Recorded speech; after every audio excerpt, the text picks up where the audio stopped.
We kind of mentioned before, you guys are putting on a show for April 6th that's basically centered around the total solar eclipse, which comes right through this area and will bring a lot of visitors. Yes. So kind of talk about this idea to, when did it start to have a show on this particular day, weekend, and the idea of, incorporating the total solar eclipse into that? It started, so the idea of having a concert surrounding the total eclipse started pretty early.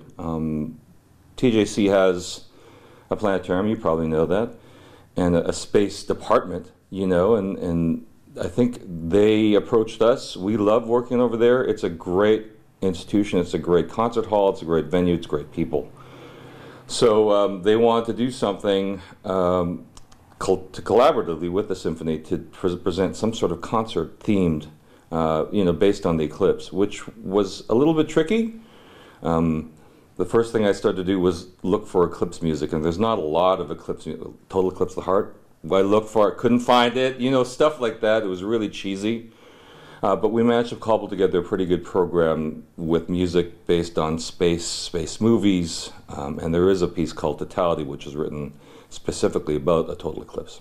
Yeah, so that beginning part, looking for music, so a lot of it will be like space-themed, movies or shows. Correct. And stuff like that, but Yeah. then that part is the kind of the, I guess, when... The center point. Totality's right smack dab in the middle, right? Because that's how the eclipse will be, right? The eclipse will kind of start, and then there'll be the totality, and then it'll sort of recede the same way it sort of started.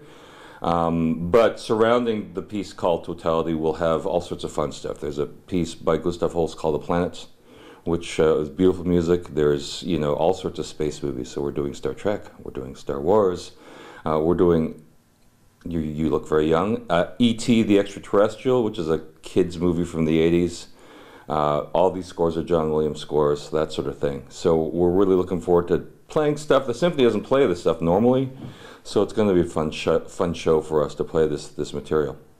I think there's a way to kind of describe it that really falls in line with what the total solar eclipse is. Yes, so this piece called Totality really does follow the kind of the narrative or the arc of what the eclipse is going to look like. It sort of starts very quiet and slow, but then there's a consistent kind of pulse, and it sort of builds up slowly, and then you can really hear when the composer wants you to know that the full eclipse is happening. And it's this loud, big for 30 seconds, Ours is going to be a little bit longer. But then it just kind of symmetrically kind of goes back down the same way it came. So it really is like climbing musical mountain, getting to the top, which is the eclipse part, and then climbing back down again. It's a really neat conceptually piece, because I think it does effectively represent what the eclipse will be if it's not cloudy. Yeah. How do you think that the images just almost kind of enhance the musical part of this and give people that complete experience to kind of understand what this total solar eclipse will be like? I think it's super important. So at the very beginning of this planning stage, we decided there would be a lot of images, and not just in the totality. So Totality will have this image of the solar eclipse actually happening, really cool footage. But even stuff like Star Wars, you're not going to see lightsabers and that sort of thing, but you'll see space-related imagery throughout the concert. And we thought that was important. We really want this show to be family-friendly. We expect that you should be able to bring your 6-year-old kid, because most school boards, school districts are calling it quits that day, it looks like. So you might have kids to sort of deal with, and I think this is going to be it's on Saturday anyway, so it's going to be a family-friendly event, and we know that it's a tough slog for kids to sit in a darkened theater and just listen to music. Kids just they're not trained to do that anymore. So we've got to have more of a multimedia aspect of them to keep them at least somewhat entertained while the music is going on. So that's really, really important to make this more child-friendly and family-friendly. But I do think that for everyone, it will enhance, hopefully, their experience of the music in general, to have these images constantly changing and moving throughout the performance. Yeah. Has there been something that you guys have done sort of like this before, or is it kind of a new thing for you guys? It is something that we've done before. It's been a while. So the last time we did this was a music and science show that we did several years ago that focused on the Aurora Borealis, the Northern Lights, which are, I don't know if you've seen them, they're beautiful. They're insane. They don't seem real. I'm told the eclipse doesn't seem real either. I think people are going to really be impressed by Monday's eclipse. But that was also set to music. So the footage of the Northern Lights and these flares and these green wavy lights set to music and synchronized really perfectly. It was a neat experience. Folk really liked it. We've done similar things with other types of shows with photos and music. You can do movies and music, of course.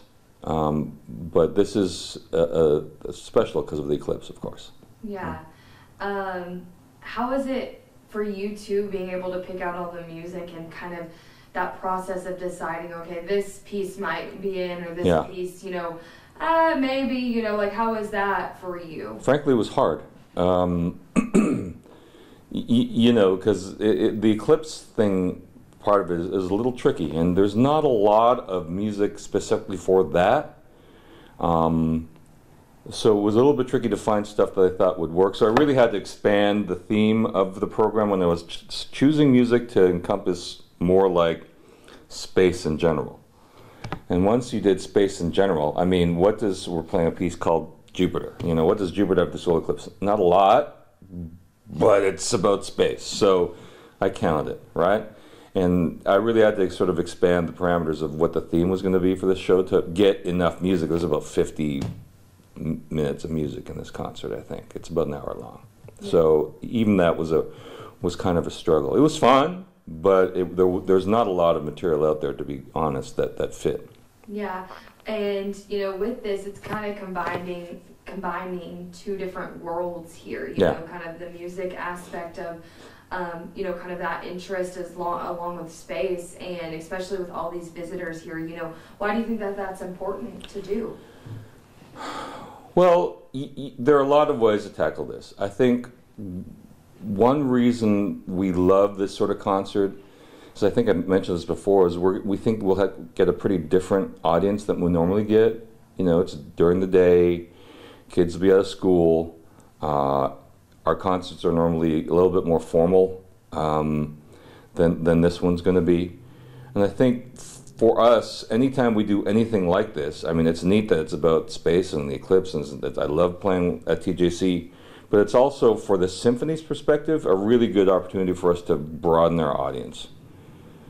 We're hoping that a whole bunch of folks who don't normally come to our concerts will come to this one because of the theme and kind of the friendliness that we're trying to approach this. We're trying to make this very accessible. So that's the hope, is that when I look out in the audience, I'll see a whole bunch of people I don't know, that I've never seen before. And that, to me, is exciting. I think the music we play is incredible. It's beautiful. It's important to listen to.